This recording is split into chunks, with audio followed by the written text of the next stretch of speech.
So in this segment, we're going to be talking about the EU threatening to step up legal action if the UK does not adhere to the Northern Ireland obligation. So what they're saying is that if the UK does not stick to its side in the Northern Ireland Protocol, the EU are saying they will take more legal action, which, we're seeing some hardline rhetoric coming out from the EU, which we didn't see too much of before. So Sefcovic, I think, has been put under a lot of pressure to start acting now because the UK keep taking liberties. So it's interesting that we're seeing a kind of change in tone from the EU.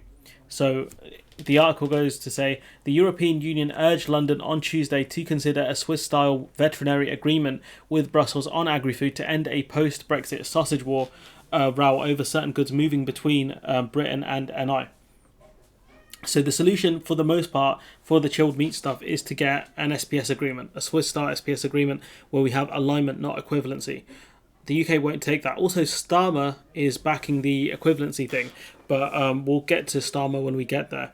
Anyways, tension has mounted over trade arrangements for Northern Ireland, particularly chilled meats, because its open border with Ireland is now part of Britain's frontier with the EU single market, which is true that there is a gaping hole within the EU, which is Ireland, and the only way to patch that gap was using Northern Ireland.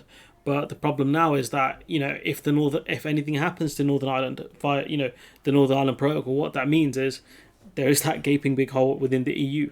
So the EU doing their best to stop any of those problems by getting the UK to agree to an SPS agreement, which just isn't moving anywhere. So Sefcovic said the biggest challenge for Brussels was how to rebuild trust and align its relationship with London. To build trust in each other requires first working cooperatively and refraining from surprises, which the UK specialises in. Surprises and not working cooperatively. We're a unilateral kind of country. We do what we want. And the problem is you can't foster good relationships with that.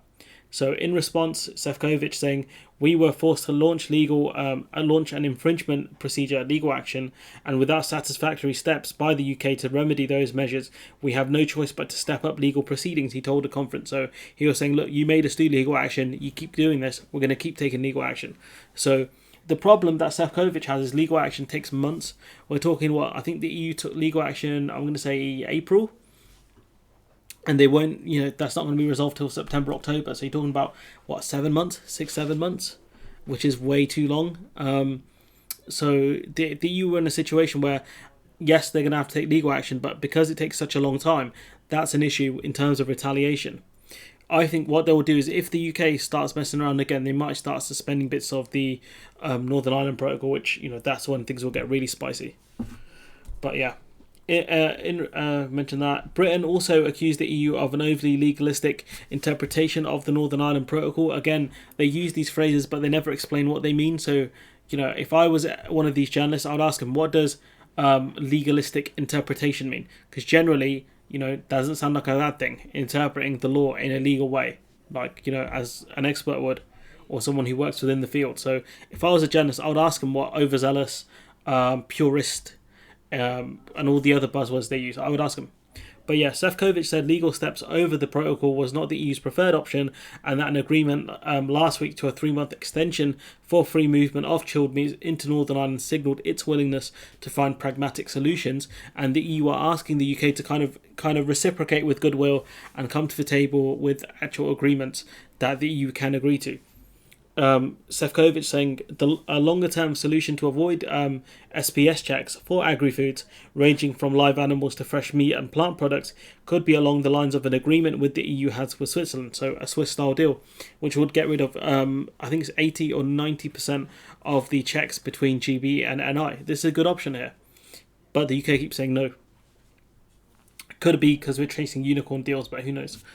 So Sefcovic says that pact removes nearly all physical SPS checks, though not documentary checks, so there are still issues even with the Swiss-style deal, and achieves this through dynamic regulation mechanism that creates a common veterinary area.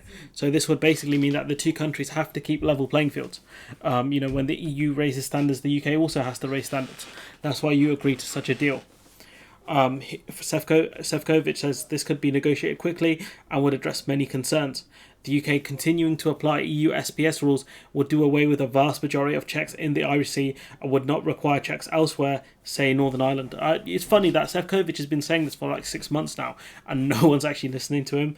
Well, I've done multiple videos on like the UK wanting to, the UK should get, the UK probably should get an SPS agreement, but we keep sort of not doing that. But yeah, Sefcovic going from you should get an SPS agreement to get an SPS agreement, dog, otherwise you might face consequences.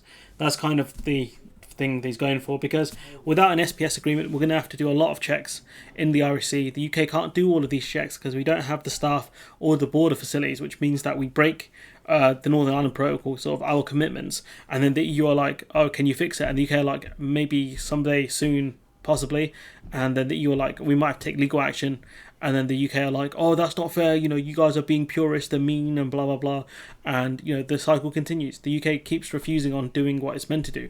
It's talking about putting up border posts. There's no construction there, and nothing's happening. But sort of as supply chains move out of GB to sort of supply chains from GB to NI start moving out of GB, and as sort of Northern Irish, manufacturers start finding alternative supply routes, maybe we won't need an SPS agreement, because things are going to change that radically, that not a ton of goods will move, not a lot of, sort of animal products will move between GB and NI because of all the checks. Who knows? Anyways, I want to leave it there. Let me know what you think in the comments below. The EU finally, pulling out the longsword essentially and going for the UK. Who knows where it goes from here? Remember to like, comment, share, subscribe, support on Patreon if you can, and I'll see you in the next one.